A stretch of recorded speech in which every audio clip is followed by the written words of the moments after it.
Islam, everybody, what's going on? So I say the Gutiérrez. Just here letting you know, a lot of stuff been going down. I just been kind of like in the wings, just watching, just kind of observing, because I've been doing so much like in the real world. It's kind of hard to like constantly go back in and do like take different videos and everything, because again, man, we're 50% physical, 50% non-physical. So you can't be spending more time in the virtual world than you spend in the real world. You know what I'm saying? But one of the things that's really going down is that all of the municipalities in the United States, they're all being audited by outside forces, meaning that all of the accounting that's done for the individual municipalities all across the United States, that's all being reworked and rewired, and is being overseen by foreign offshore companies. So what this means is that the so-called United States fiction that we've been talking about all these years is now being actively accounted by foreign entities. So because the foreign entities that are doing the accounting are basically going to be in charge of the distributing of the wealth, the redistribution of the wealth, this has now caused a lot of people within the so-called Brotherhood of Death, the Brotherhood of Eagles, they're banging on each other right now. Very, very hard. One of the main two is Nancy Pelosi, because she was just made a head of an organization that the vulgar people refer to as the Black Dragon Society. But they're now banging on what they call the White Dragon Society. So there's been a couple of coup d'etats that was attempted. There was an assassination attempted the other day where this dude was going to shoot a rocket launcher into the White House. They're trying to use the government shutdown as a means to try to flip their clandestine energies. So this is the best time for people like us that are indigenous, that actually have connections to something else outside of the U.S., to get more involved in establishing the infrastructure for whatever organizations, communities, societies that's going to be. Because if you're dependent upon these people to satisfy your mode of living, you're dead. When I was coming up, they used to always say stuff like, oh, well, you need to get you a good government job because the government jobs is always secure, blah, blah, blah. Well, that's not happening no more. All of the security that y'all thought y'all had that was a part of this thing is done, because what's happening is they're about to establish the fire sale. Everything in the United States for sale right now. Everybody is up for grabs. Everything that you thought was solidified in the infrastructure is dead now. That's a wrap. So the only security that you're going to have or be able to secure for yourself in this life, in this country, for the next, I would say, foreseeable future, is whatever you do to establish that. You cannot wait for nobody to do it for you. So this is the time when so-called indigenous peoples, when governments, when so-called grassroots, so-called black organizations, this is when y'all need to start working on your contingency plans. This is when you need to start working on what you're going to do in terms of protecting your constituency, because the minute it comes down that they are not going to be able to actively pay down the debt anymore, that means whole segments of society is going to basically just be shut down, because it's no longer an independent, it's no longer a United States branch that's dealing with now all of the risk management and all that stuff. That's not what's happening. What's that?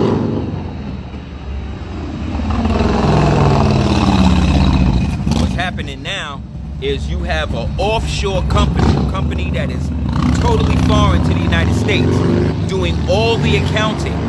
So all of the payouts that need to go down, all of the settlements, all of that is being handled by a company that's not even associated with the United States government. So what this means is that they finally sold y'all out across the waters. So if you don't have a political infrastructure or something that's established now, you're done. Same thing.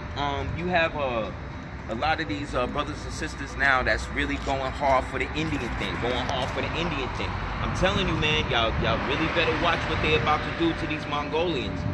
You need to get a book called The Mongol Invasion of Mexico, Peru, and I forget the name of the author. But look it up. Look up Mongol Invasion in the United States. In ancient Mexico, ancient Peru. And what you'll find is that a lot of these people today that we see as the so-called Mongolian, Tartar-looking, so-called plain type Indian people, those people that was mixed with the $5 Indians, those people were a part of an invasion that happened here maybe 300 some odd years before Columbus actually came.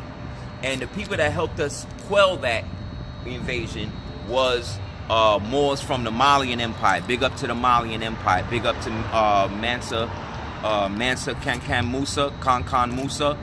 Big up Abu Bakari the first, Abu Bakari the second. All of the Moors that they sent in that expedition in 1311 as well. Excuse me.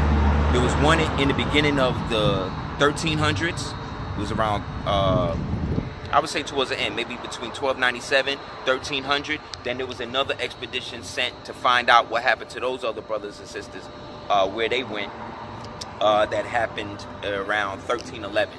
Also, the oldest Christian church built in the United States is actually was actually established in the 3rd century BC, excuse me, 3rd century AD by Moors of the Moroccan monastic brotherhood of what they now today call Northern Africa, or what we refer to as the Al-Maghreb Al-Aqsa. You can look it up.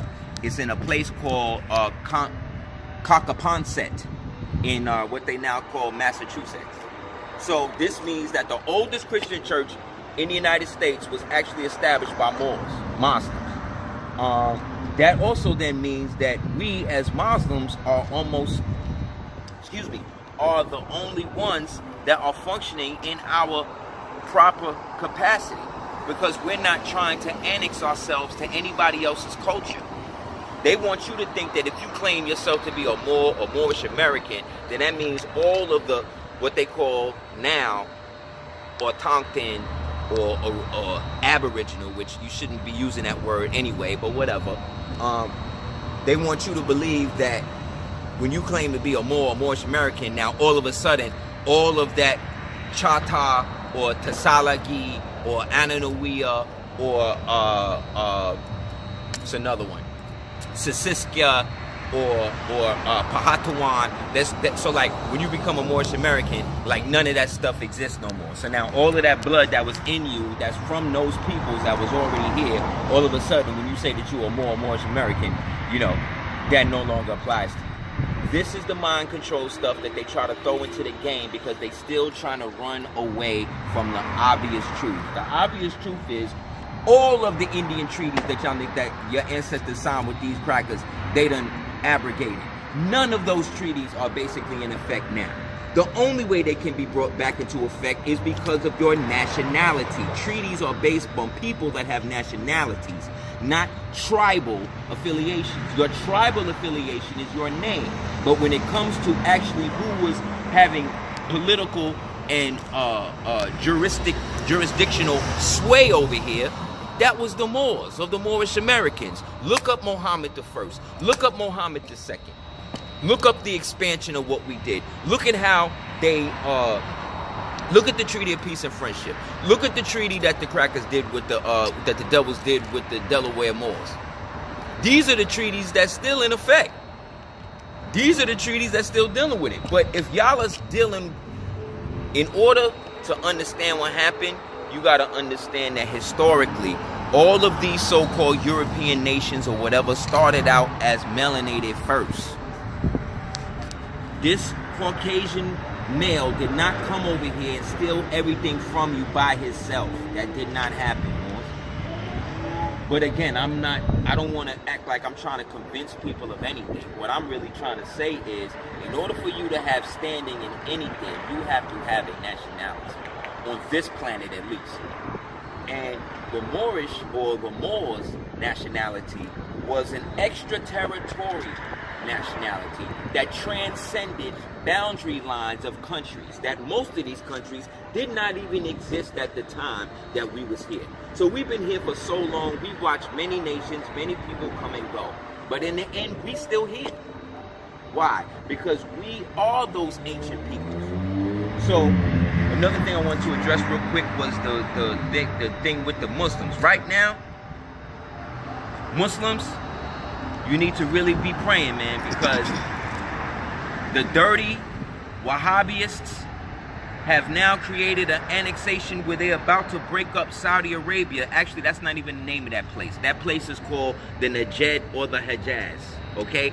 Saudi Arabia was the name that the so-called British handlers let them do. Let's talk about the fact that the head of the Wahhabi family, the Saudis, they're all Jews, okay? So because they're Jews, they have just created an agreement with Israel where they are now going to allow Israeli Jews to go to Mecca. You understand? You know what that means, Moors? It's over. This came right after a red heifer was born in Jerusalem, right after this guy Trump acknowledged Jerusalem as the capital. So what this is the so-called biblical prophecies ganging up on each other, and we're in full speed ahead. So to protest that, Allah sent a whole swarm of millions of locusts, millions of cockroaches, millions of flies to just go through Saudi Arabia in Mecca, to the point where people was literally suffocating to death, being bombarded with millions of locusts. So I don't know if you know about the 12 plagues, but it's going down. And y'all Muslims, y'all Moors that's trying to be Muslims, that's trying to forsake your brother to be down with some Arab, some pale Arab who's really a Jew, right? Somebody who is over there who is still in Saudi Arabia, they are still castrating young so-called black males and turning them into abid. Abid means slaves or eunuchs. They're doing this to this day. So as much as you talk about Libya, as much as you talk about that, let's talk about the fact that they are castrating young black males, so-called African males. Where is the African Union to come and bang on them for that? What about all of the people that are in situations like that right now? It's happening in Libya. The slave trade is up and running. It's happening in Saudi Arabia. They are caning. They are something else. There's another genocide going on. There's a genocide going on with the Moors in Papua New Guinea right now. There's another genocide going with the Moors, going against the Moors in it's another kind of, it's so much. They banging on us in so many different places. And that's because we have not reconsolidated our power base, because we trying to be like everybody else, B. Any of you Moors or you so-called Muslims that's out here, you going to the damn CVS to get Clairol, to dye your beards red and all of that. Like, you're bugging. Y'all bugging. Be yourself. You understand? They want to say that we as Moors and Moorish Americans is trying to be like it. No, we not. Because I'm indigenous to the land. Because the Prophet Noble Ali was one of the first people, or the first person, to bring Islam to America, number one.